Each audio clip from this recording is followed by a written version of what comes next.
continuação aqui da gravação, depois eu coloco lá. Ai, que horror. Opa, onde que eu tô? Aqui. Vamos lá. Nós temos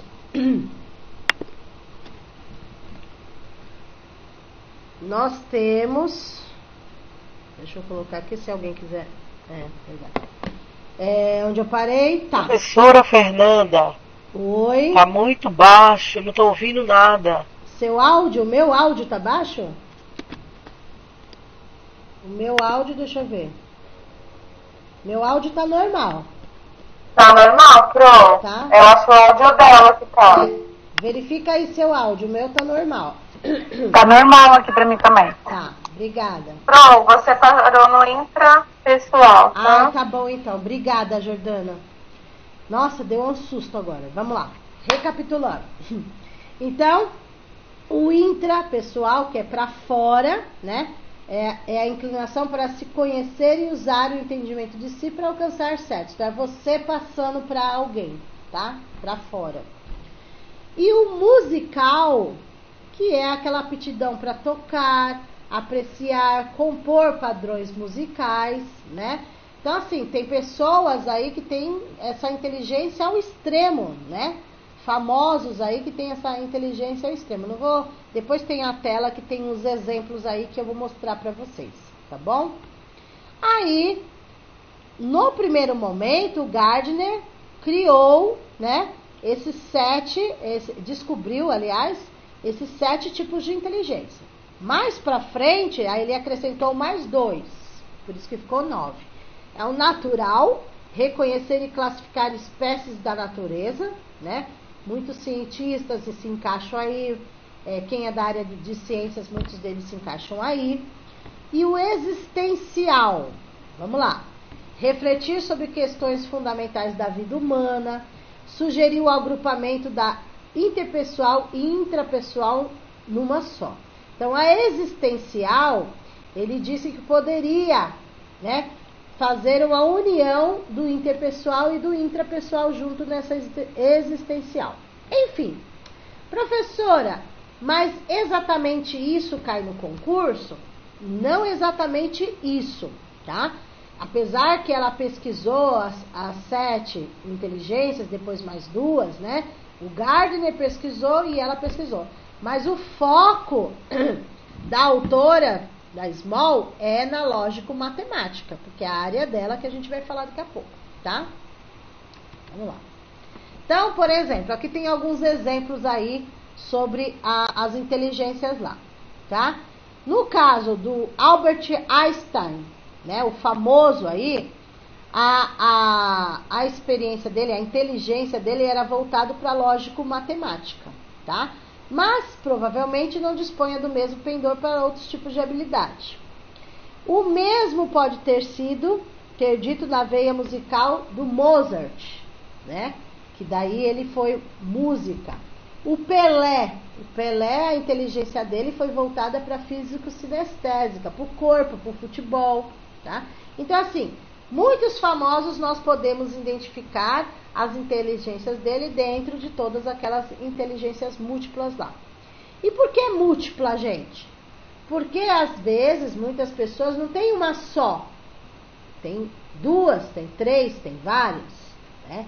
Então tem pessoas que eu tenho tanto a lógico-matemática como a musical. Eu tenho tanto a lógico-matemática como a sinestésica. Então, assim, por isso que fala múltiplas. Além de ser várias, tem pessoas que têm mais do que uma, tá bom? O que leva as pessoas a desenvolver capacidades inatas são a educação que recebem e as oportunidades que encontram. Para Gardner, cada indivíduo nasce com um vasto potencial de talentos, ainda não moldado pela cultura, que só começa a ocorrer por volta dos 5 anos. Então, a partir de 5 anos de idade, conforme Gardner, que dá para perceber que aquela criança já tem uma inteligência puxada para um lado, já pende mais para um lado do que para outro, enfim, tá? Mas vamos lá. E daí chega na que é Small Care, tá? De todas elas, qual que é o foco? É na lógico-matemática, porque o livro dela é justamente sobre matemática, tá? Que é a capacidade de solucionar problemas com raciocínio numérico ou deduções lógicas. Inclui também, né, tudo da matemática, inclui também a habilidade de classificar, estabelecer relações de causa e efeito, deduzir, categorizar, tá? Ainda na educação infantil, pode ser, ainda na educação infantil, é lá que começa tudo, pode ser estimulado através de jogos de adivinhação, brincadeiras de raciocínio lógico, atividades de organização e classificação de experimentos com sucata ou massinha. Então, são ideias que podem estimular as crianças nessa área da inteligência lógico-matemática, tá? Então, tem crianças que desde pequena já gostam muito, já tem uma facilidade aí, uma inteligência para isso. Professor, alguém desativou o seu som. Pronto, tá desativado o seu som. Tá, obrigada. Peraí. Obrigado, gente.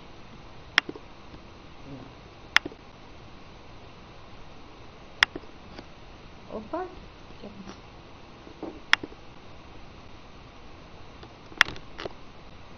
Não tá indo? Peraí, gente. Aí, foi. Tá? Então, a partir do ensino fundamental, o trabalho é intensificado, né? Com essa questão da inteligência lógico-matemática. Mas isso não quer dizer que não comece lá no infantil tudo isso. Começa no infantil e quando chega no fundamental esse trabalho é intensificado. Tudo isso que a Small vem nos trazer, né, essa inteligência lógico-matemática, é pedida também na nossa BNCC. A forma como é para trabalhar, os conteúdos a serem trabalhados, também é falado da BNCC, tá? Eles falam tudo que é para ser trabalhado, porém de que forma? De uma forma dinâmica, de uma forma lúdica, principalmente quando se trata de criança, ok? Vamos lá. Aqui já foi os exemplos, a gente vai entrar no que a Small fala, tá?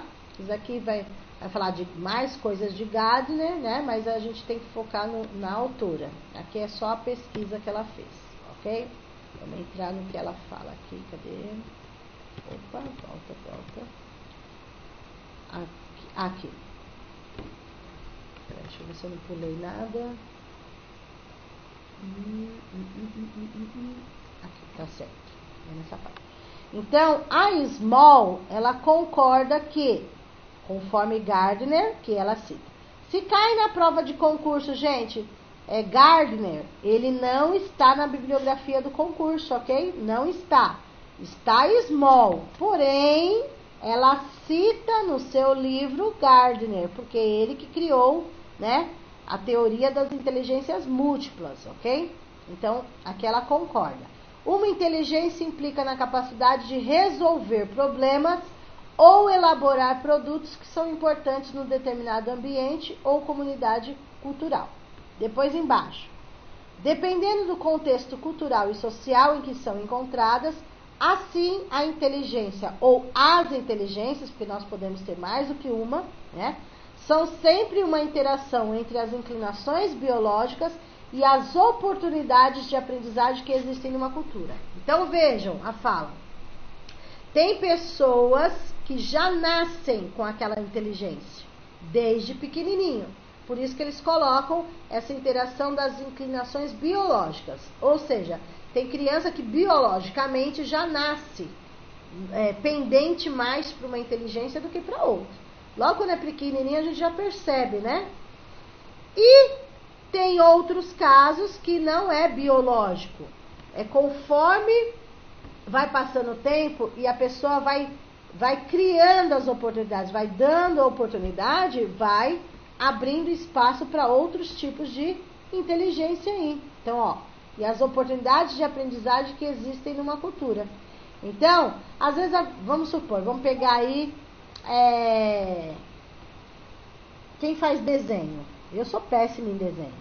Mas Tem criança que desde pequenininho gosta de desenhar, tem o dom, tem isso, daquilo. Eu não tenho.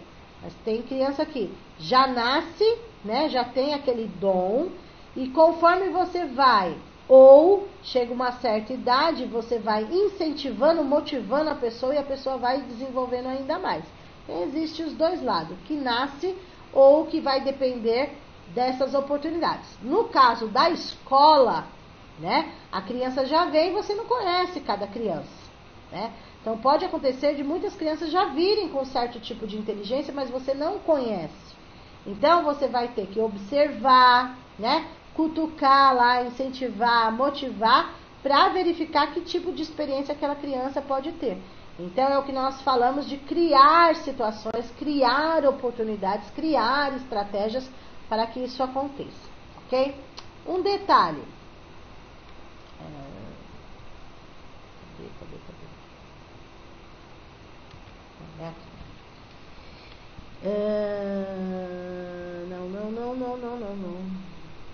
Peraí.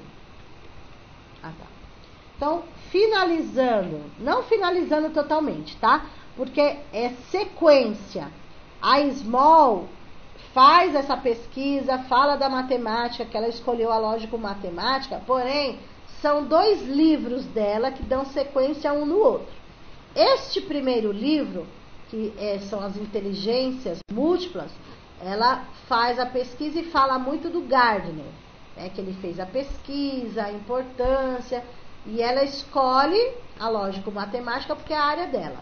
Em seguida, ela já começa a falar da área que ela escolheu, que foi a matemática, tá? Por isso que são 2 livros dela, praticamente no mesmo tema, só muda o nome do livro, mas tudo envolve a matemática, tanto o primeiro livro quanto o segundo livro. Aí, nessa finalização, a gente já emenda com o livro de matemática, tá?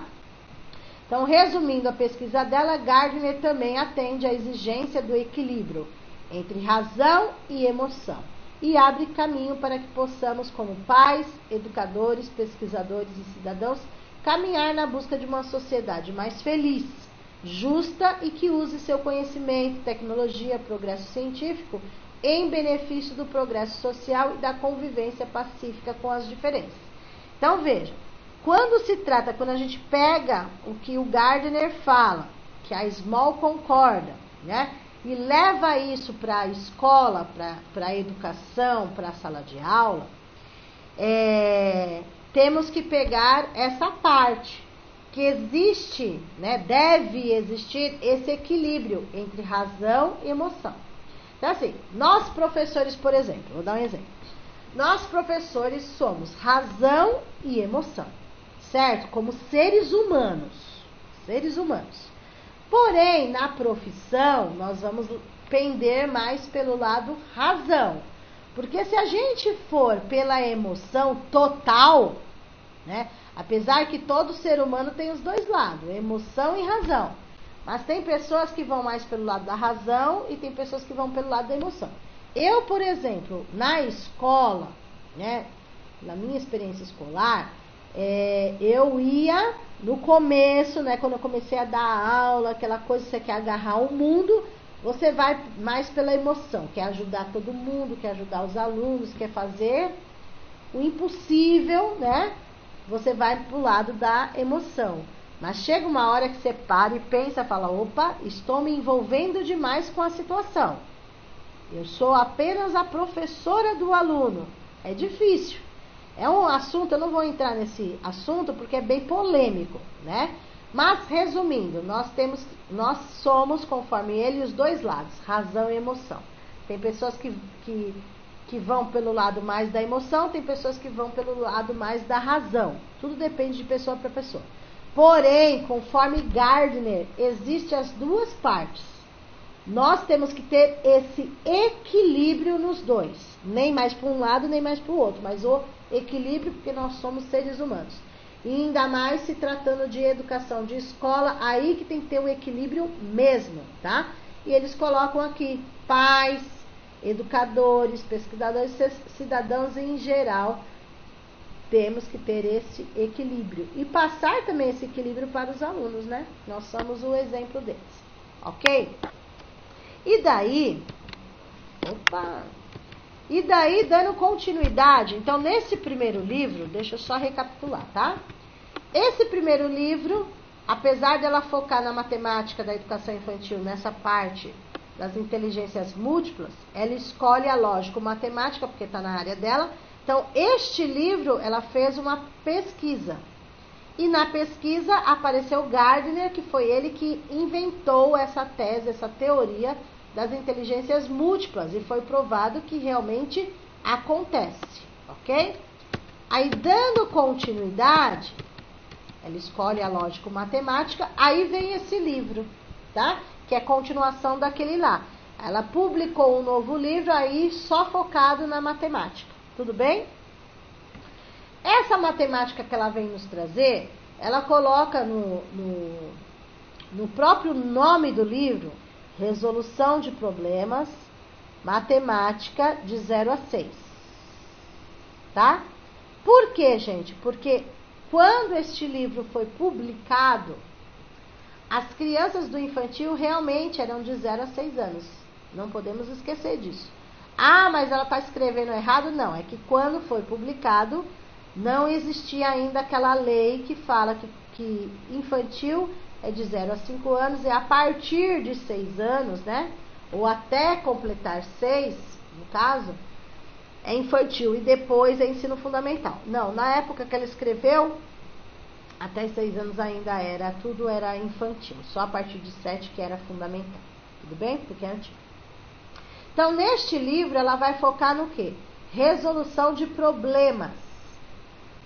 Então, o que ela pede aos professores, ela não escreve sozinha, né? Tem outras companheiras aí. Assim como ela, a Denise, a Cândido, são 3 grandes autoras aí. Porém, o nome que se destaca é realmente a Small, que cai em concurso público, tá? Vejam que o nome do livro é Resolução de Problemas. Então, ela coloca a importância, professores, de trabalharmos com essas crianças situações, problemas, resolução de problemas. Qualquer tipo, problemas que envolvam adição, subtração, todos os tipos de problemas. Apesar do livro focar mais na educação infantil, mas tem algumas partes que ela vai falar, isso também serve para quando for trabalhar o fundamental, tá?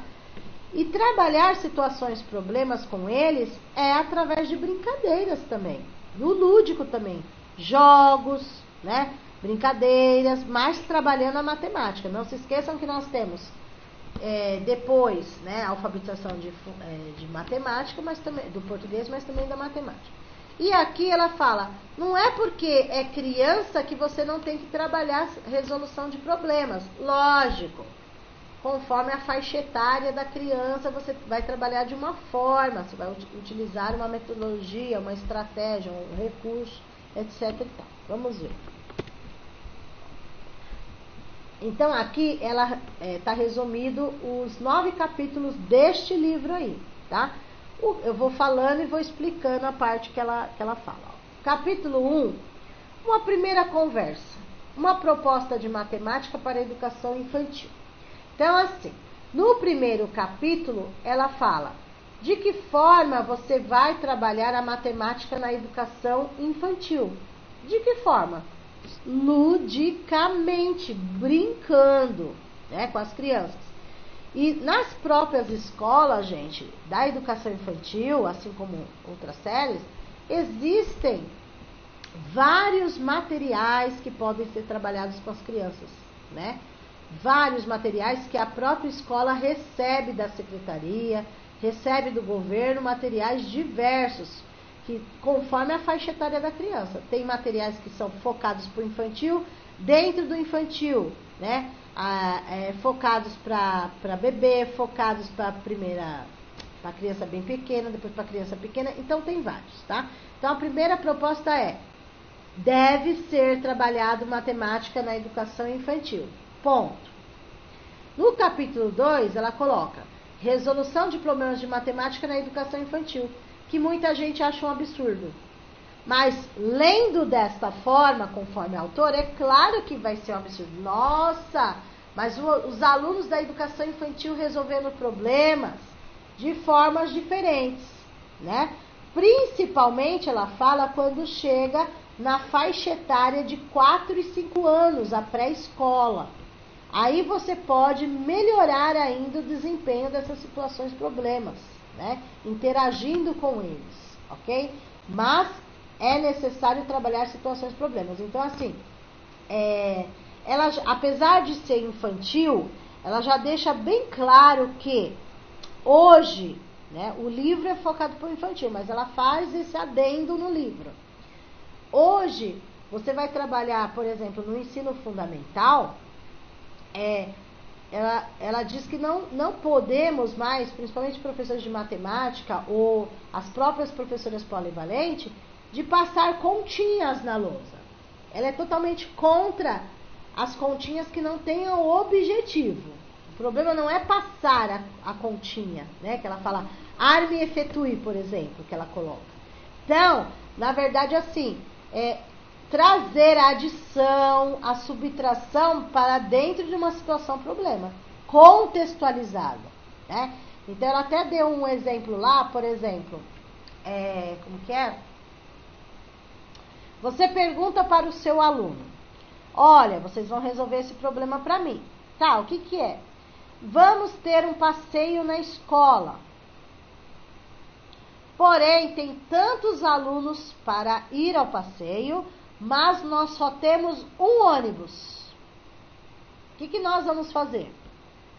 Então, você jogou uma situação, problema de matemática, né? Adição, subtração, mas você jogou uma situação para eles resolverem. Então, vai ter crianças que vai falar, ah, professora, aperta todo mundo e vai todo mundo. Outro vai falar, professora, se o ônibus tem 2 lugares, mas se são pequenos, dá para sentar de 3 em 3. Então, aí acaba sendo 3 bancos ao invés de 2. Tem crianças que vão falar assim, professora, faz um sorteio. Quem sair no sorteio vai no passeio. Tem crianças, cada um vai pensar de uma forma, né? Conforme a small, cada um vai pensar de uma forma. Tem crianças que vão falar assim, só leva quem é comportado. Quem não é, fica. Deu para entender? Então, é jogar a situação, problema, para eles darem uma solução, não você, né? Eles poderem participar. Enfim. Capítulo 3. Planejando o trabalho com resolução de problemas. Então, quando, professor, você for planejar, procure situações, problemas que tenham a ver com cada faixa etária, tá? O que você pode trabalhar em resolução de problemas com cada faixa etária. Você tem que planejar tempos, espaço, qual o objetivo daquele exercício, etc. E conforme ela, no adendo também que ela coloca, antigamente, ela fala antigamente, tá, gente? Espero que seja antigamente mesmo. Ela fala assim, olha, as crianças, né, os alunos estão tão danados que muitos professores fazem o quê conforme a pesquisa? Lota. Ó, letra A deu tanto, letra B tanto, letra C tanto. Ela fala que isso não é o ideal, tá? Isso é para as crianças ficarem mais quietas, para o professor passar um tempo ali, mas não tem um objetivo com. Você não vê o processo que eles fizeram, você não vê o resultado final, o processo, né? Enfim, tá? 4. Resolver os problemas e registrando essas soluções. 5. Observar, interferir e registrar, principalmente aí no caso o professor, mas ela coloca que os dois. Então, você observa seu aluno, você faz interferência no que ele está fazendo, você vai pedir para ele registrar e você também vai registrar. Propostas de resolução de problemas, né, que ela dá várias propostas, mas não essas propostas com os colegas, é uma dinâmica que ela dá, né? Uma criança elaborou, fazendo uma síntese do seu planejamento e avaliação do seu planejamento. O que deu certo, o que deu errado na área da matemática, tá? O que deu certo, o que deu errado. Aí eu tenho que mudar esse exercício, não foi legal, eles não entenderam. Aí eu expliquei desse jeito, não atingiu o objetivo, vou mudar. Então, planejar, atividade, né? Que muitos professores, muitos de vocês, eu tenho certeza que já faz essa atividade de sala de aula, tá? Projetos maravilhosos, eu sei que muitos de vocês já fazem. Porém, veio da Small a ideia, tá? Muita gente faz, mas não sabia de qual autor veio. Foi da Small. Assim, porque ela é matemática, muitos outros são português. Então, quem é de português faz a biblioteca em sala de aula, a ciranda de livro, não é? No caso da ideia da Small, é fazer a problemoteca. Problemoteca. Caiu no concurso público essa pergunta, tá? Conforme o livro, qual é a ideia que surgiu dela? Além de trabalhar a situação problema, tá? É a problemoteca. Então, seria um espaço na própria sala de aula ou em outro espaço, assim como fosse uma biblioteca, só que de problemas e não de livros para escolher para ler, tá? Então, seria umas caixinhas, coisa como se fosse a biblioteca de livro, porém, ao invés de você colocar livro, você coloca exercício, atividade de situações, problemas. Aí eles vão lá. Principalmente, ela fala que na pesquisa dela deu muito certo. O aluno terminou a tarefa, a situação, problema muito rápido. Então, esses você pode cutucar que eles vão além, tá bom? Então, a problemoteca, novidade. Deixa eu voltar, tá? Deixa eu parar aqui. Só um minutinho, tá? Vamos voltar aqui. Deixa eu seguir aqui agora.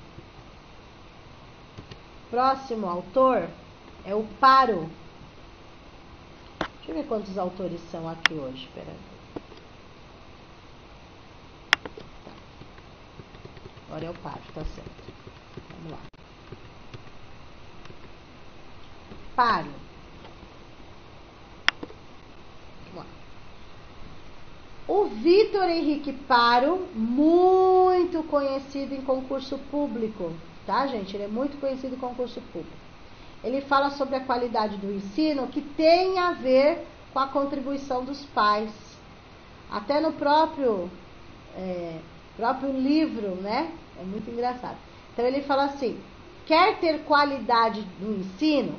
Não basta só escola. Eu gosto do que ele fala. Não basta só escola. Não basta só professores, né? Capacitados, com boa dinâmica, com boa estratégia. Onde está a contribuição dos pais? Então eu gosto dele que ele tira um pouco o foco só professores, né? E coloca a responsabilidade dos pais. Tá? Os pais devem participar da vida escolar dos alunos. Então ele fala que os alunos em que esses pais participam da escola, participam das atividades que eles fazem, né? Participam da vida deles escolar como um todo, o aluno chega a ter uma qualidade melhor no ensino, tá? Porque ele dá mais valor àquilo que o professor está falando, ao que ele está aprendendo, ok? Eu gosto do Paro. Vamos lá. Vejam, eu não vou ficar lendo, mas só as partes que realmente caem e que precisam, tá?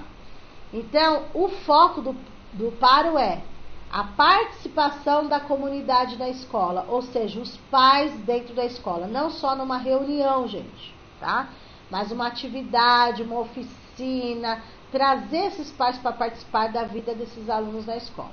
E já foi provado que aqueles que o pai valoriza a escola, os pais valorizam os professores, eles têm uma conduta diferente na sala de aula, na escola, tá? E aqueles que os pais não estão nem aí, se os pais não estão nem aí, imagine o aluno, né? Então, eu estou falando popularmente falando, mas é justamente essa questão. Então, vejam, a escolar, de modo a favorecer a melhoria do aprendizado. Então, for fazer uma dinâmica, você vai fazer uma oficina, traz os pais para participarem, né? faz uma pesquisa, manda para casa, enfim, de alguma forma, tá? A escola que toma como objeto a preocupação levar o aluno a querer Então, às vezes, a escola fica naquela preocupação, esse aluno tem que aprender, esse aluno tem que gostar de estudar, esse aluno tem que ter motivação, mas se ele não tem motivação em casa, fica mais difícil a família para a sua tarefa de desenvolver nos alunos atitudes positivas, essa preocupação, essa vontade, essa importância da escola. Os pais têm que colocar isso na cabecinha das crianças, né? Olha, meu filho, você precisa aprender, você precisa prestar atenção na professora, você precisa participar, interagir. Então, os pais, hoje, eu quero saber. Muitos pais não fazem isso, nem querem saber. A gente sabe disso, tá bom? Então, grande parte do trabalho do professor seria facilitar, o estimular-se a esforçar-se ao máximo para aprender. Mas a escola não pode deixar de fazer sua parte, é claro. A escola faz a parte dela. E fazer a parte dela. Também não pode ficar esperando. Você fala, convoca o pai, conversa, faz ele participar, mas assim, se ele não tá nem aí, fazer o quê? Mas a escola tem que fazer a parte dela de qualquer forma, independente do pai, né? O cumprimento do dever de atender a seus interesses educativos e o oferecimento de uma escola da qual todos possam gostar. Então, assim, independente, o Paro deixa claro a importância dessa qualidade de ensino com a participação dos pais. Ponto claro, tá? O cumprimento do dever de atender a seus interesses educativos e o oferecimento de uma escola para a qual todos possam gostar. Então, o professor, a escola vai fazer a parte dela, mas se os pais ajudassem, seria muito melhor, tá? Então, é curto mesmo, a parte dele é muito curtinha, mas ele é responsabilidade dos professores, joga toda a responsabilidade, né, no professor, no educador. Porque se não é o professor... Não, o Paro é um autor que vem falando da importância aí dos pais, dessa participação ativa dos pais na escola para que tenha, né, uma qualidade de ensino melhor, né, orientando, fazendo com que os alunos... Tá mudo, Flor. Tá mudo? Não. Desligou aqui. Peraí. Ok? Peraí, deixa eu voltar. Só um minutinho. Pronto. Obrigado, gente. Muito obrigada. Obrigada. Ok? Então, assim, eu gosto muito dele, particularmente falando, porque ele nos traz algo cobrando os pais, né? A maioria cobra professor, cobra escola, cobra isso, cobra aquilo, mas não cobra os pais. Então, aí é um autor que vem essa cobrança aí, né? No próprio nome do livro, essa qualidade do ensino será alcançada também se houver a contribuição dos pais, ok? Deixa eu ver qual que é o outro aqui. Esse aqui não é pra hoje. Aqui a Panisa é pra amanhã, né? Peraí, gente, deixa eu ver qual que é aqui. Acho que esse é esse.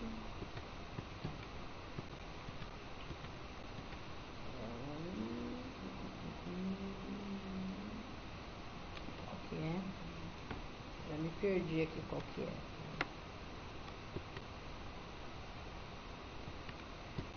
Vou seguir a ordem aqui. Vamos lá. Educação infantil. Para que te quero? Para que te quero? O próprio nome do livro, né, faz a pergunta e depois o autor vai responder, né? A Carmen Grade aí. Então, qual é a ideia do livro?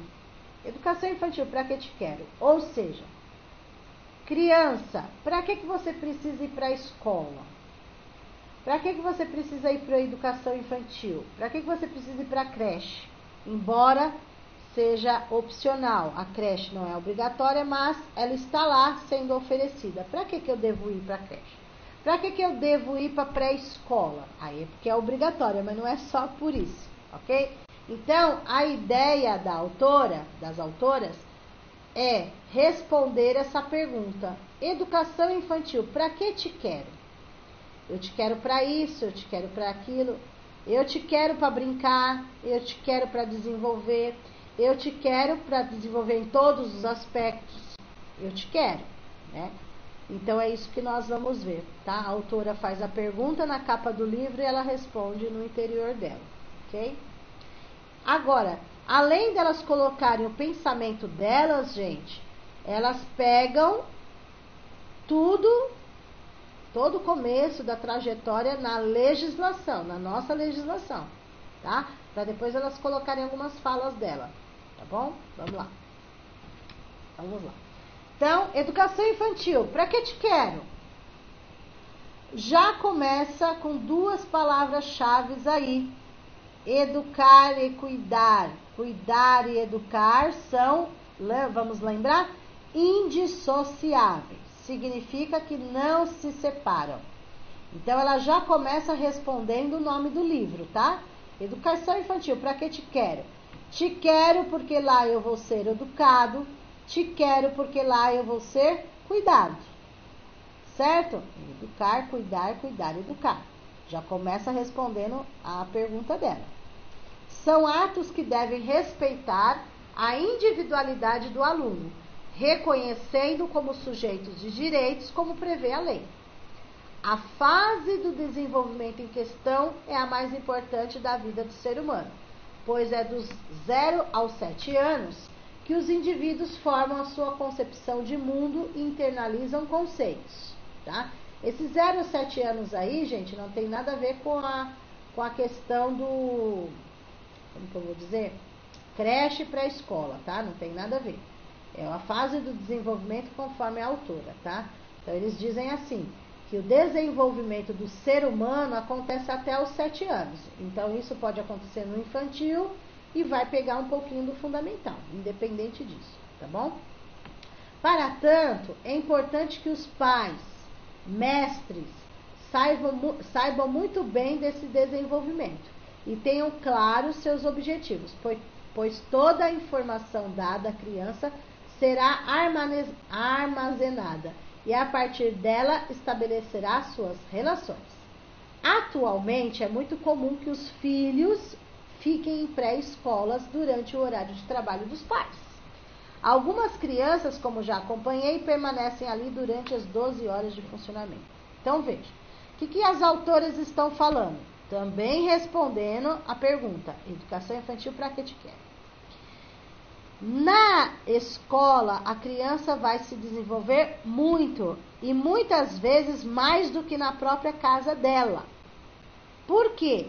Conforme as autoras, e nós sabemos que isso é uma verdade, né? Muitas crianças ficam ali 12 horas por dia, né?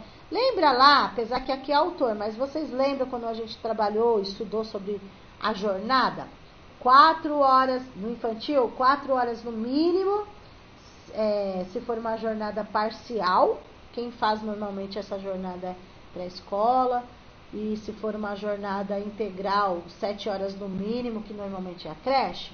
Resumir, o que as autoras estão falando aqui é o seguinte: muitas crianças passam mais tempo na escola do que na sua própria casa. Isso é uma verdade. Então, enquanto os pais estão trabalhando, elas estão lá. Isso acontece muito mais com creche hoje, né? Hoje, antes o infantil todo acontecia isso, há muito tempo atrás. Hoje não, hoje está dividido. Então, assim, quem fica mais tempo na escola é creche. Porque hoje tem um horário específico aí, 4 horas no mínimo aí, pré-escola, tá? O que a escola deve proporcionar nesse tempo? Novamente, explicando a pergunta. Educação infantil, para que te quero? Então, o que fazer com todo esse tempo que a criança vai ficar na escola? Seja 4 horas no mínimo, seja 7 horas no mínimo, seja 12 horas, o que vai ser feito com esse tempo todo? Primeiro, tem que ter um planejamento, é claro, né? Vai ficar todo esse tempo só dormindo, assistindo desenho ou no parquinho? Não. Tem que ter toda uma estrutura, todo um planejamento. Vamos lá. Segundo os autores, né, as autoras no caso, tudo bem? é dever da escola educar e cuidar. Ou seja, desenvolver o cognitivo, a psicomotricidade, sem fazer desse ensino um processo, isso já caiu na pergunta de concurso, sem fazer desse ensino um processo mecânico. Então, o processo não pode ser mecânico. O processo não pode ser sem afetividade. Ao contrário, não pode ser mecânico, deve ter afetividade, né? Deve ter um olhar atento, tá? Deu para entender aí? Então, quando fala assim, sem fazer desse ensino, né? Então, o ensino não pode ser mecânico, sem afetividade, sem ter um olhar atento, ok? Educar cuidando e cuidar educando. Então, na educação infantil, eles vão ter essas duas vertentes aí que não se separam. Da mesma forma que eles educam, cuidam, educam, vice-versa. A escola não é aquele espaço onde a criança apenas aguarda o retorno dos pais. Ela deve visar o desenvolvimento global do aluno. Então, não é simplesmente, o aluno da educação infantil, ele está aí, vamos só alimentar, trocar, levar para o parquinho. Não, vamos esperar só os pais chegarem. Não. Lá eles vão ter o desenvolvimento global, tá? Em todos os aspectos, físico, motor, afetivo, todos eles. Sendo assim, é necessário compreender cada estágio de desenvolvimento das crianças. Vejam, cada faixa etária, né? Então, tem a faixa etária dos bebês, tem a faixa etária das crianças pequenas, mas um pouquinho maiores e assim por diante. Então, tem que respeitar cada estágio, é claro. Traçar objetivos e auxiliar para que cada um alcance o seu ao seu tempo, sem pular etapas. O que elas devem aprender em tal tempo, sem pular etapas. Cuidar é ter a sensibilidade de olhar para cada dificuldade, para cada sintoma de febre, fome e outras tantas coisas comuns no cotidiano escolar. Essa é educativa. O educar é o que eu tenho que ensinar para o meu aluno. Ensino-aprendizagem, certo? A parte do cuidar, observa o cuidar. Sou eu que faço tudo? Não, vai ter os auxiliares, né? Aquele percebe se o aluno está com fome, né? Tudo isso ele vai ver por onde? Pela sensibilidade. Que ou está com dor, ou está com fome, etc e tal, tá? Então, muitas vezes, né, inclusive nós recebemos alunos doentes, que não pode, porque a gente não pode medicar aluno na escola, né? Mas, enfim, ok? Então, o professor deve ter essas duas palavras, educação infantil para que te quero porque lá eu vou ser educado e cuidado, global, certo? Te quero porque lá não, ok? Os professores vão perceber quando eu estiver com febre ou com fome lá, certo? E eu vou passar muito tempo, né? Os alunos falando, essa parte não, gente, desculpa. Essa parte não vai entrar para vocês, essa parte não, tá? Pergunta deste livro aqui, tá? Então, gente, vocês não precisam. Tá. Que é curtinho também. É um artigo, tá? O Lacerda é um artigo, ele não escreveu um livro. Por que que a Prefeitura de Guarulhos colocou? Porque acharam importante a fala dele para que muitos outros municípios, várias escolas, que são polos da educação especial, com Albres e Drago, ok? Eles escreveram um artigo, não é livro publicado, né? Eles fizeram esse artigo para a Prefeitura de São Paulo. Em São Paulo, aqui ele foi feito esse artigo parabenizando algumas coisas e criticando outras. Não, educação não é isso. Ele quer dizer assim, que houve um avanço nessa área, porém, algumas coisas precisam também melhorar, como tudo precisa melhorar. Para analisar a atual política da educação de alunos com surdez no município de São Paulo. Já que tal política tem impacto na indução de ações no sentido de criar educação bilíngue e existe uma escola bilíngue. Claro que tem que ser moldada, tem que ser melhorada, tal. Então, assim, primeiramente o Lacerda, junto com seus companheiros, eles fazem um elogio, que a prefeitura que atende alunos surdos, ok? Surdos. Porém, que ainda tem muitas coisas para serem melhoradas, é isso que eles vão falar. Vamos lá. A educação de surdos é tema polêmico e resultados satisfatórios nem sempre são alcançados. A língua de sinais, Libras, né? Que é a língua de sinais para os surdos, é a língua de constituição de sujeito que favorece o melhor desempenho desses sujeitos. Então, a ideia também deles, mas também para as outras escolas que não são bilíngues, né? Porque pode ter um aluno e para se comunicar com o seu colega, por exemplo, ok? Cadê? Propostas de escolas de surdos e educação inclusive emergem e debatem o direito linguístico da pessoa surda, né? A deficiência auditiva, aí no caso a surdez, enfim, que é falado dessa forma aí, eles têm direito, além de ter direito a Libras, né? A Libras, a língua de sinais, é a língua materna deles. Então, o correto seria aprender o Libras para depois ser aplicado, por exemplo, à língua portuguesa. É a mesma coisa dos indígenas, a língua materna deles, Tupi-Guarani, depois ensinado outra forma, o artigo aí do Lacerda. Então, existe o direito a isso. Então, para trabalhar com aluno surdo, professor, tratam a língua brasileira de sinais, aí tá com letra minúscula, tá errado, viu, gente? É letra maiúscula tudo aí. Língua brasileira de sinais, Libras. Professor bilíngue, instrutor surdo, intérprete de Libras.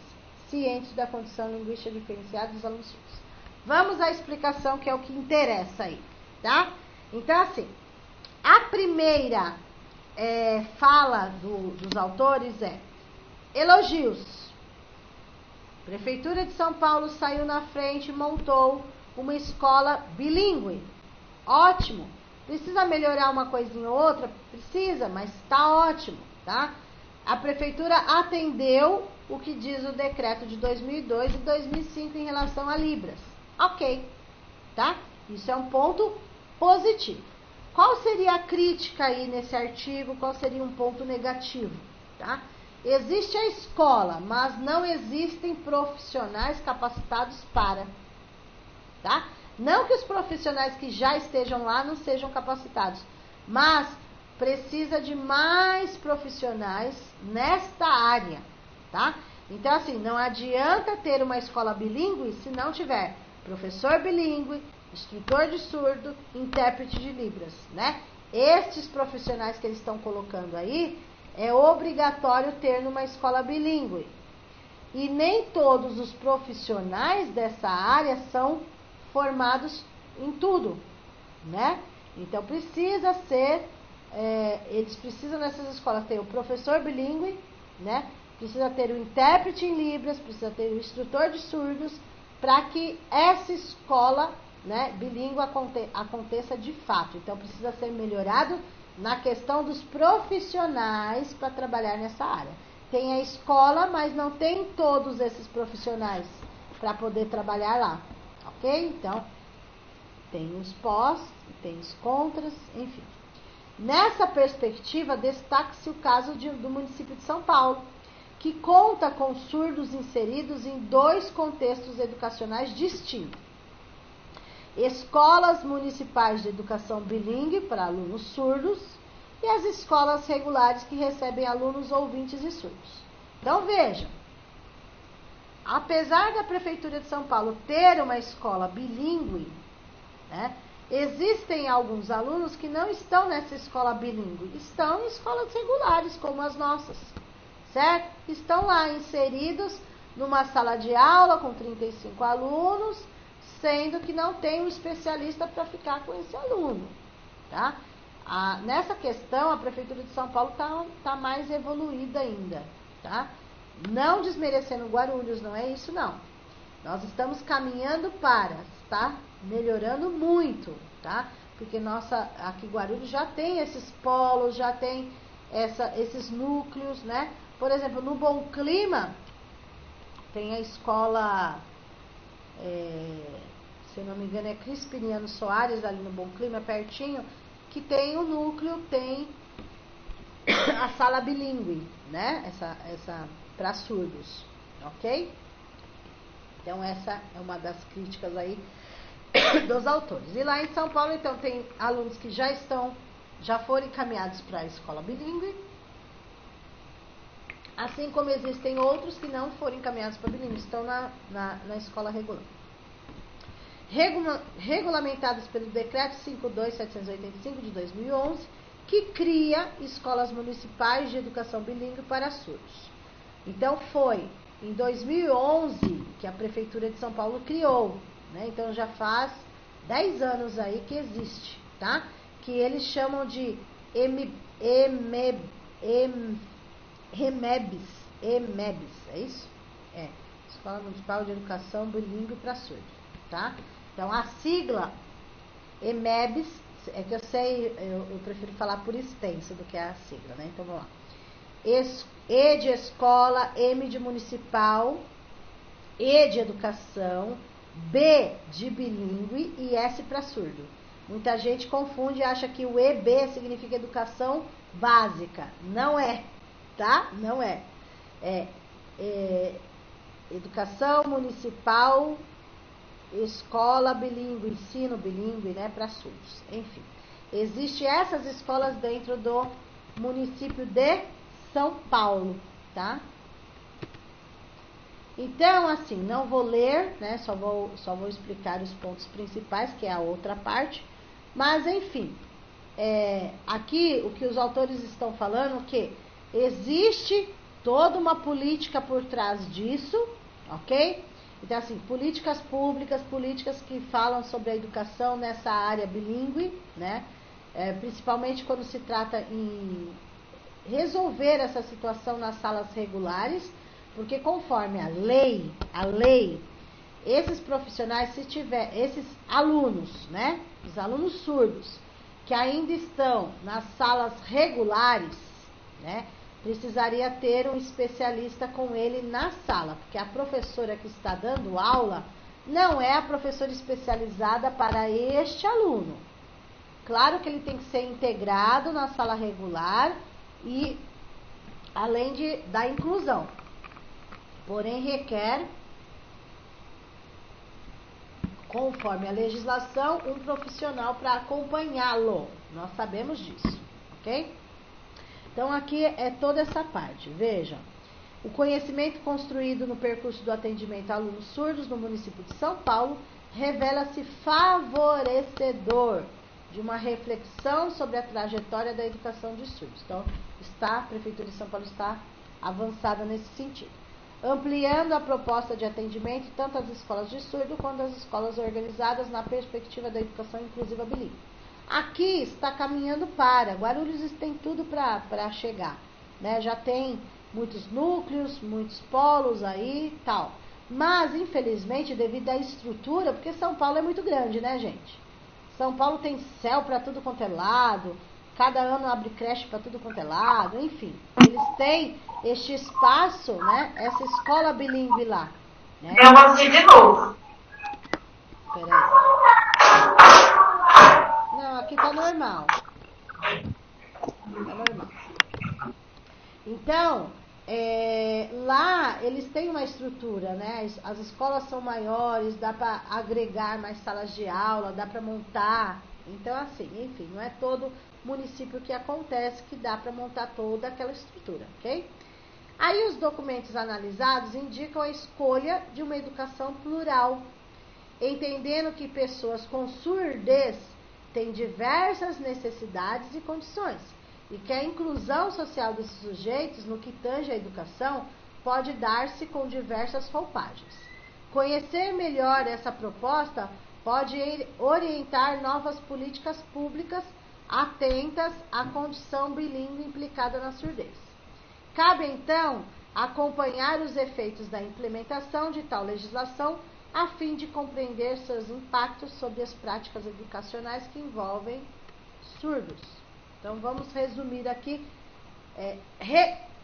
em geral, o que traz esse artigo aí, tá? De um lado, pontos positivos, foi construída uma escola de educação bilíngue, né? Existe. E pontos positivos ainda, que vira e mexe aí, estão sendo analisadas políticas públicas, estão melhorando a cada dia a questão da educação especial, principalmente na surdez, certo? Ponto positivo e ao mesmo tempo negativo.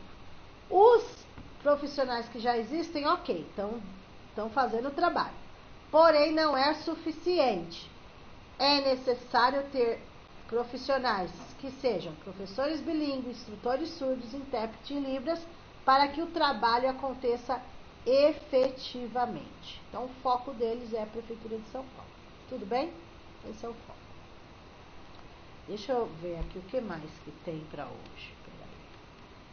Tem a Martins só. Isso aqui é para amanhã. E vamos dar continuidade amanhã. Que é... Deixa eu achar. Deixa eu só confirmar aqui os nomes de autores que são para hoje, para colocar certinho na gravação lá depois da aula. Deixa eu só confirmar aqui quem foi hoje, tá? É a Rego, a ordem, né? Rego, a Silva foi, Small, são 2 livros dela. Depois,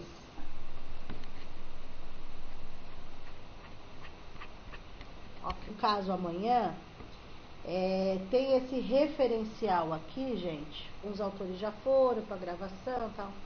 Vamos lá. Por último, para finalizar o dia de hoje, nós temos aí a Martins, Miriam, de arte como um todo, tá? Porém, não podemos esquecer assim.